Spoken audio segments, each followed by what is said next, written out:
Presiden Prabowo tegaskan tak ada reshuffle, kabinet bekerja baik.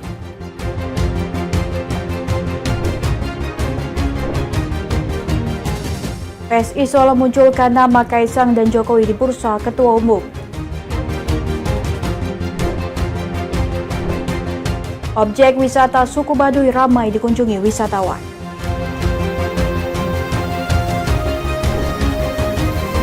Ya, halo, selamat malam pemirsa setia Berita Nasional TV. Senang sekali Berita Nasional Malam kembali hadir menyapa Anda.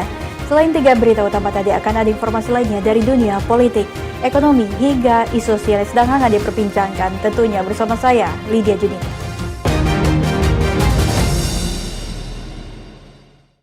Kita ke informasi utama, pemirsa. Presiden menegaskan belum ada rencana untuk melakukan reshuffle. Presiden menilai jajaran Kabinet Merah Putih sudah bekerja dengan baik. Presiden Prabowo menegaskan bahwa saat ini tidak ada rencana untuk melakukan reshuffle kabinet. Hal ini disampaikan usai menghadiri acara Konferensi Internasional Infrastruktur 2025 di Jakarta Convention Center, Senayan, Jakarta. Prabowo menilai para menterinya sudah bekerja dengan baik. Menurutnya, meski ada kritik di sana-sini, hal itu adalah sesuatu yang wajar dalam sebuah pemerintahan yang demokratis. Presiden menyampaikan ia merasa puas dengan kinerja timnya. Ia tak menampik adanya kekurangan, terutama dalam hal komunikasi publik sejumlah menteri. Namun Prabowo menegaskan seluruh menterinya bekerja keras dan memiliki niat baik untuk rakyat tanpa membawa kepentingan pribadi atau partai. Prabowo yakin partai-partai politik yang mengisi kabinet saat ini telah memberikan kader-kader terbaiknya.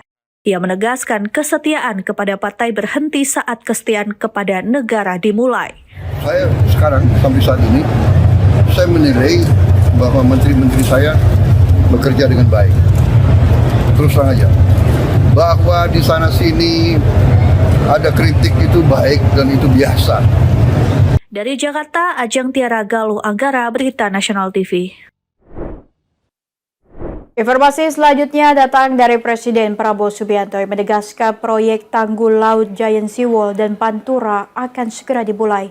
Setelah 3 dekade hanya menjadi wacana, pembangunan ini diprioritaskan untuk melindungi masyarakat pesisir dari banjir rob dan dampak perubahan iklim. Presiden Republik Indonesia Prabowo Subianto menegaskan bahwa proyek tanggul laut raksasa atau Giant Seawall pantai utara Jawa bukan lagi sekedar wacana.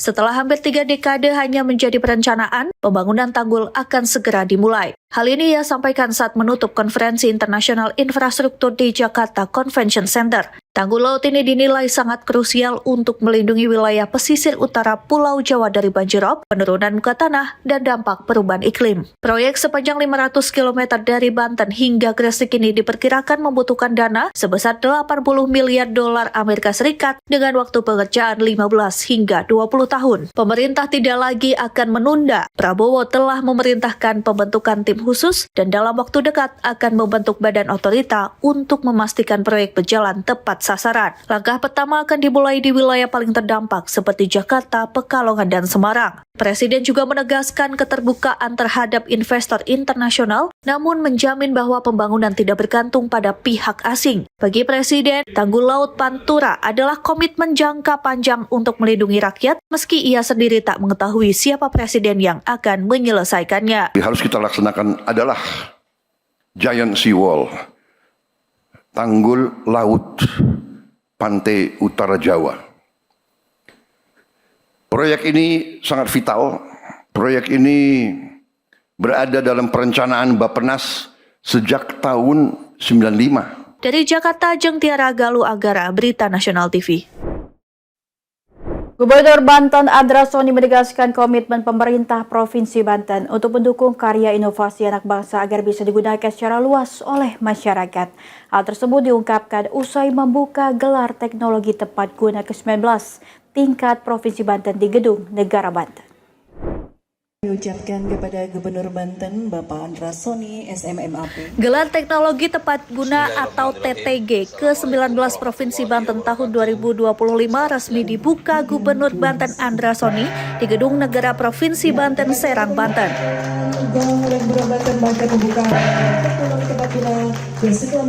Gubernur Andrea Soni mengaku bangga melihat berbagai karya inovasi yang ditampilkan oleh anak bangsa dari seluruh daerah di Banten. Menurutnya, hal ini membuktikan bahwa generasi muda di Banten produktif dan mampu melahirkan teknologi tepat guna yang bermanfaat. Namun demikian, dirinya menegaskan agar inovasi tersebut dapat dimanfaatkan lebih luas, maka perlu melalui sejumlah pengujian, mulai dari uji teknis, administratif, hingga sertifikasi dan perolehan hak kekayaan intelektual atau HAKI. Salah satu inovasi yang disorot adalah alat pendeteksi ikan dari Kabupaten Tangerang yang kabarnya mampu meningkatkan hasil tangkap nelayan. Begitu juga dengan alat pembakaran sampah yang telah digunakan di salah satu desa dan mampu mengurangi sampah hingga 35 ton per bulan. Untuk mendukung para inovator, Pemprov Banten akan terus berkomitmen mendampingi proses hingga inovasi-inovasi tersebut siap digunakan masyarakat secara luas dan aman lingkungan. Masyarakat dan inovasi ini saya inovasi yang sangat sederhana tapi berdampak, salah satu dengan di belakang saya ini yaitu alat pengolahan sampah. Namun dari semua inovasi-inovasi ini perlu dukungan pemerintah agar diurus sertifikatnya, diurus HAKI-nya, dan diurus hal-hal lain yang kemudian hari untuk menjaga hak paten daripada masing-masing. Gelar teknologi tepat guna ke-19 Provinsi Banten diikuti oleh 12 inovator dari 8 kabupaten kota. Para peserta membidik 3 kategori lomba, yaitu tepat guna, unggulan, dan posyantek. Para pemenang akan mewakili Banten ke ajang nasional gelar teknologi tepat guna selanjutnya. Dari Serang, Banten, Firman Arif, Berita Nasional TV. Nama Kaisang Pangarep dan sang ayah Joko Widodo muncul dalam bursa Ketua Umum Partai Solidaritas Indonesia (PSI) dalam Kopi Darat wilayah yang digelar DPW PSI Kota Solo. Presiden ke-7 RI Joko Widodo dan putra bungsunya Kaisang Pangarep bersaing ketat menjadi Ketua Umum Partai Solidaritas Indonesia periode 5 tahun ke depan. Hal itu diungkapkan Ketua DPW PSI Jawa Tengah Antonius Yogo Prabowo usai acara Kopdarwil PSI Jateng di salah satu rumah makan di Solo pada Minggu 25 Mei 2025. Ditanya siapa yang akan didukung jajaran pengurus DPW PSI Jateng maupun DPD PSI se-Jateng, menurut ia mengerucut kepada 2 nama yaitu Kaisang Pangarep dan Jokowi. Diskusi membahas figur calon ketua umum menurut ia berlangsung cukup alot. Ditanya beberapa banyak dukungan untuk Kaisang maupun Jokowi di internal PSI se-Jateng, menurut Yoga relatif berimbang. Munculnya 2 nama tersebut telah melalui serangkaian pertimbangan dan melihat rekam jejak keduanya. Saat ditanya apakah sudah berkomunikasi secara langsung dengan Jokowi terkait usulan tersebut, Yoga mengakui memang belum secara khusus melakukan itu. Kami melakukan kopi darat wilayah seluruh ketua-ketua DPD dan pengurus Jawa Tengah 35 kabupaten kota hadir di Kota Solo untuk berdiskusi terutama menjelang Kongres Nasional. Selepas ini, pihaknya akan membuat rekomendasi untuk kandidat yang akan didukung nantinya. Sesuai aturan, calon ketua umum harus mendapatkan 5 rekomendasi dari DPW dan 20 rekomendasi dari DPD. Dari Solo, Jawa Tengah, Raditya Hermansyah, Berita Nasional TV. Akankah Jokowi berlabuh ke PSI? Informasi lainnya akan kami sajikan usai jeda berikut ini.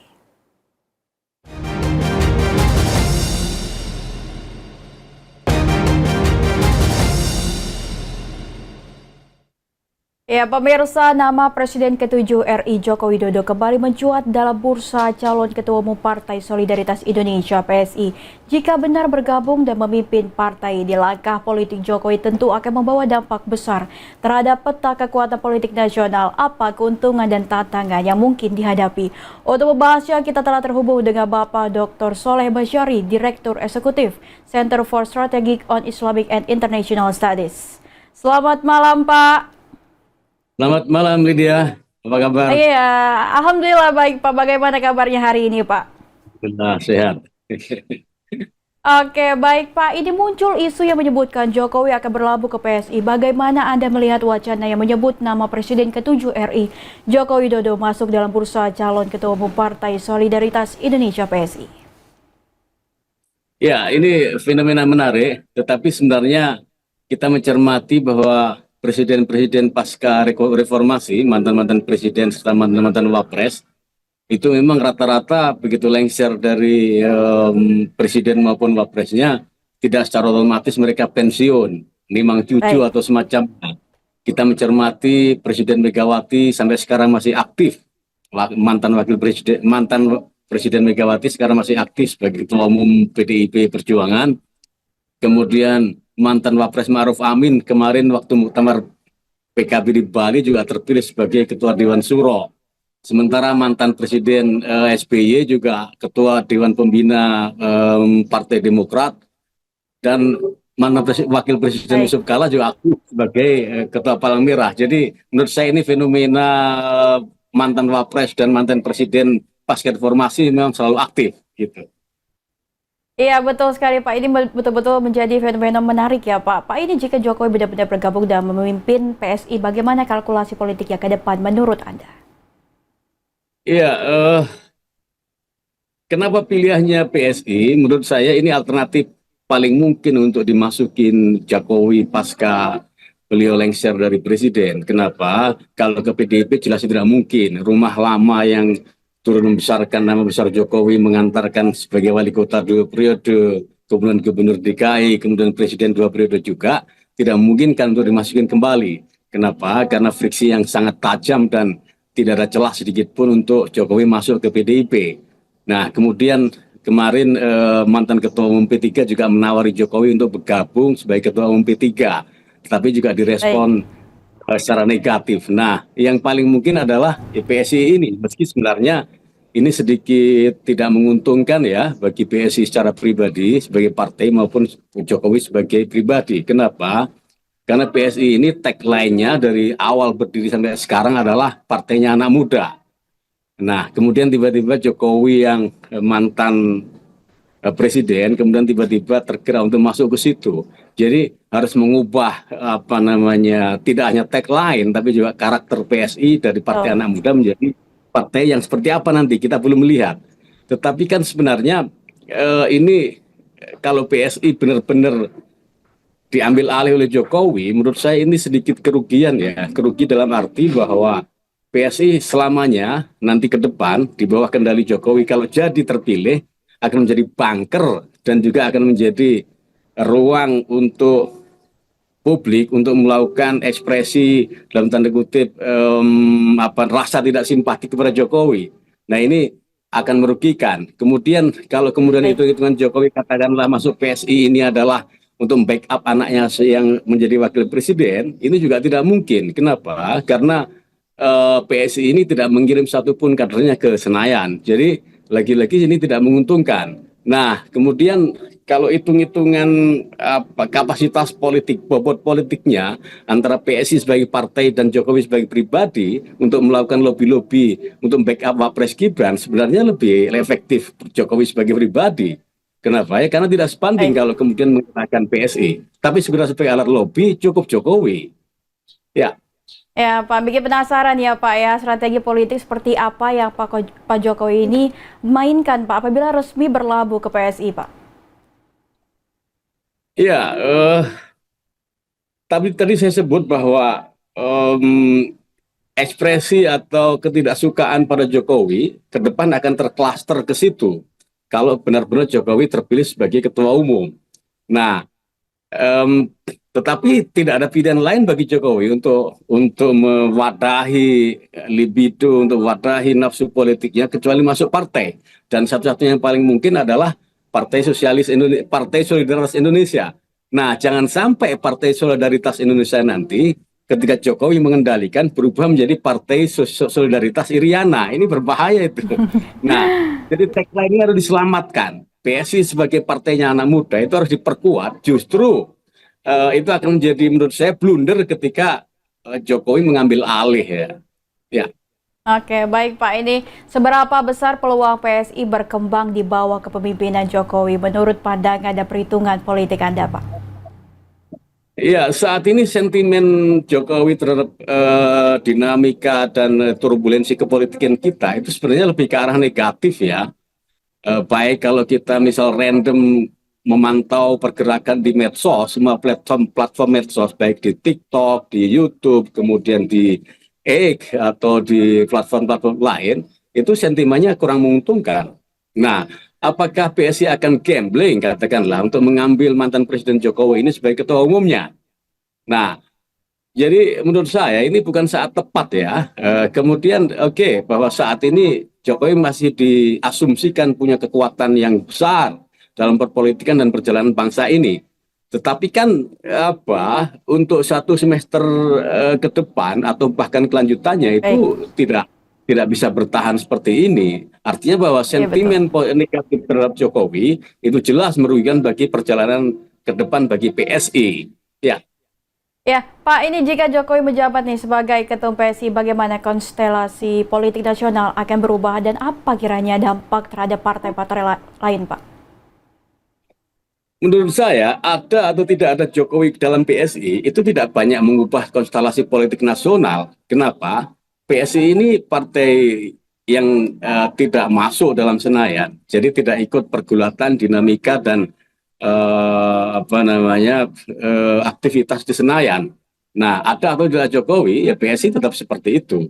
Nah, kemudian apakah kekuatan Jokowi sebagai pribadi itu secara otomatis bisa mendinamisir aktivitas PSI sebagai parpol atau tidak? Ini menurut saya juga tidak bisa disebut positif ya. Lagi-lagi karena sentimen negatif terhadap Jokowi, baik di medsos maupun di masyarakat politik kita, kecuali di jejaring politik di struktur sebagian kekuasaan, mungkin masih ada efektivitasnya, tetapi secara umum tidak efektif. Jadi menurut saya sama-sama tidak menguntungkan Jokowi di dalam PSI, apalagi di luar. Gitu.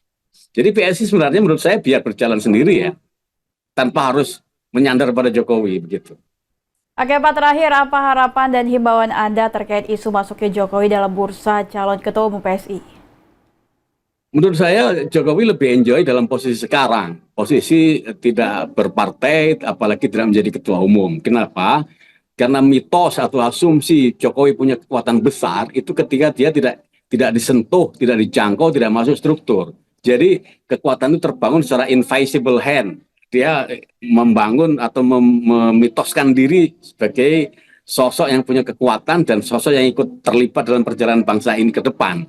Tapi kalau dia masuk ke dalam partai, apalagi partai kecil semacam PSI yang simboliknya adalah partai anak muda, itu jelas itu tidak menguntungkan. Sebaiknya Jokowi mereview ulanglah keinginannya itu. Ya. Oke. Bapak, terima kasih kepada Bapak Dr. Soleh Bachari, Direktur Eksekutif Center for Strategic on Islamic and International Studies atas analisis dan pemaparannya terkait wacana bergabungnya Presiden ke-7 RI Joko Widodo ke Partai Solidaritas Indonesia. Tentunya perkembangan ini menjadi salah satu titik penting dalam dinamika politik nasional yang akan terus kita ikuti bersama. Langkah politik Presiden Jokowi jika benar menuju PSI tentu akan menjadi babak baru dalam konstelasi politik Indonesia yang menarik untuk terus dicermati. Pemirsa, jangan kemana-mana, tetap saksikan Berita Nasional Malam.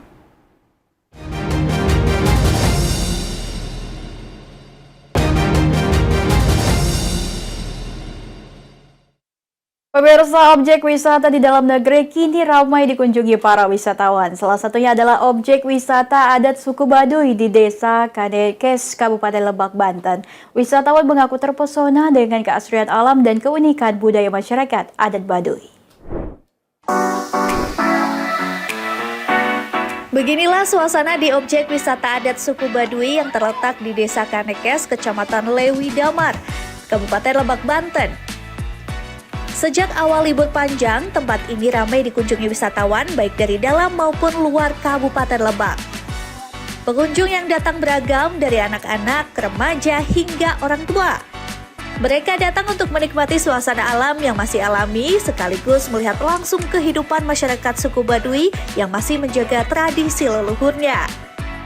Wisatawan juga dapat melihat dan membeli berbagai hasil kerajinan tangan khas Baduy seperti kain tenun dan aksesoris tradisional yang dihasilkan langsung oleh warga adat. Kita rombongan dari Jakarta, Pak. Oh gitu. Iya. Berapa orang? 7 orang. 7 orang. Iya, 7 orang. Berapa kali ke Baduy? ini baru kedua kali sih, cuma kalau misal ke Baduy Dalam baru pertama kali. Oh ini mau rencana mau ke Baduy Dalam? Iya, betul. Sama siapa aja nih? Sama teman-teman SMP. Oh gitu. Ini apa udah berapa kali ke Baduy? Saya 2 kali. Terus gimana ekspektasinya sekarang gimana? Luar biasa. Kan udah lama ya, dari 2000 berapa terakhir gitu. Objek wisata suku Baduy menjadi salah satu destinasi favorit di Banten yang menawarkan pengalaman berwisata budaya sekaligus edukasi. Pemerintah daerah sendiri terus melakukan pendampingan dan pembinaan agar potensi pariwisata berbasis kearifan lokal ini terjaga dan memberikan manfaat bagi masyarakat. Pariwisata suku Baduy menjadi salah satu pilihan liburan alternatif yang memberikan pengalaman berbeda dengan suasana alam yang asri dan keunikan budaya yang masih otentik. Dari Lebak, Banten, Firman Arif, Berita Nasional TV.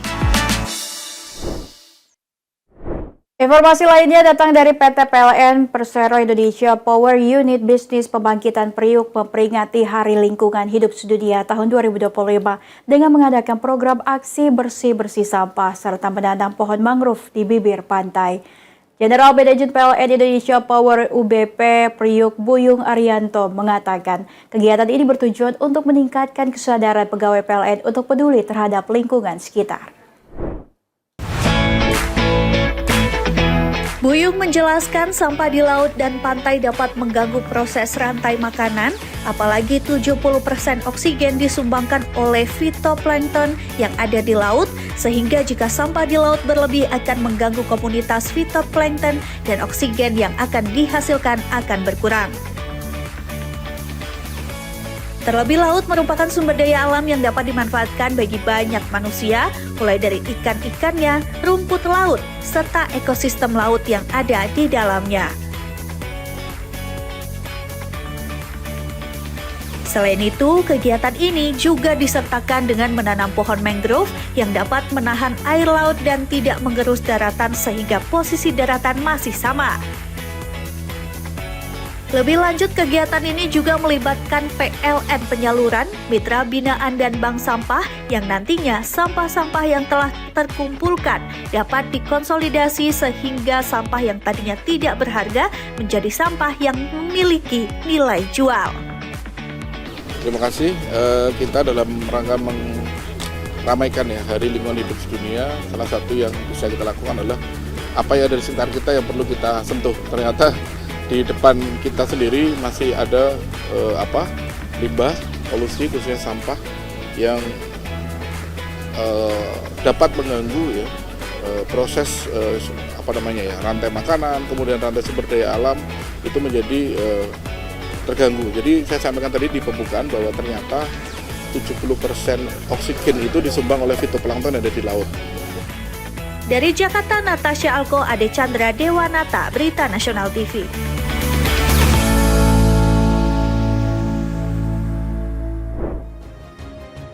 Pemirsa, demikian Berita Nasional Malam telah menemani Anda. Saya Lydia Judita beserta kurir bertugas pamit undur diri. Selamat malam dan selamat beristirahat.